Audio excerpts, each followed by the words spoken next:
ক্রেতা ভক্ত ও শুভাকাঙ্ক্ষীদের প্রবল আগ্রহ ও এনসিপি নেতা এমপি হাসনাত আব্দুল্লাহর হস্তক্ষেপে এবার সিদ্ধান্ত পরিবর্তন করে ফের চালু করার ঘোষণা দিল নবীন ফ্যাশন। বুধবার প্রতিষ্ঠানটির ফেসবুক পেজে দেওয়া হয় এই ঘোষণা। ঈদের আগের দিন রাজধানীর মগবাজারে নবীন ফ্যাশনের একটি শাখা জোরপূর্বক বন্ধ করে দেওয়ার ঘটনা ঘটে। এরপরই দেশব্যাপী শুরু হয় নানা আলোচনা সমালোচনা। বুধবার ফেসবুক পেজে দেওয়া পোস্টে জানানো হয়, মগবাজার শাখা ব্যতীত দেশের অন্যান্য সব শাখায় টানা 15 দিন ব্যাপী ঈদ উৎসব চলবে।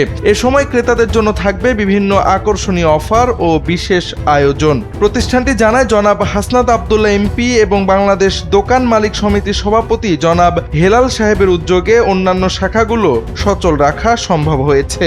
এছাড়া প্রতিষ্ঠানটির ব্যবস্থাপনা পরিচালক চীন থেকে ফেসবুক লাইভের মাধ্যমে ক্রেতাদের সঙ্গে যুক্ত হয়ে ঈদ শুভেচ্ছা বিনিময় করবেন বলেও জানানো হয়েছে। 5+ স্টার রেটিং প্রাপ্ত দেশের সর্বোচ্চ বিদ্যুৎ সাশ্রয়ী ওয়ালটন এসি স্মার্ট কমফোর্ট এখন নেক্সট লেভেলে। এর আগে দেশজুড়ে আলোচনার মধ্যে থাকা নবীন পাঞ্জাবির মালিক এনামুল হাসান নবীন ঢাকা ছাড়েন। মঙ্গলবার রাতে তিনি তার ফেসবুক আইডিতে শাহজালাল আন্তর্জাতিক বিমানবন্দরের ছবি যুক্ত করে একটি স্ট্যাটাস দেন।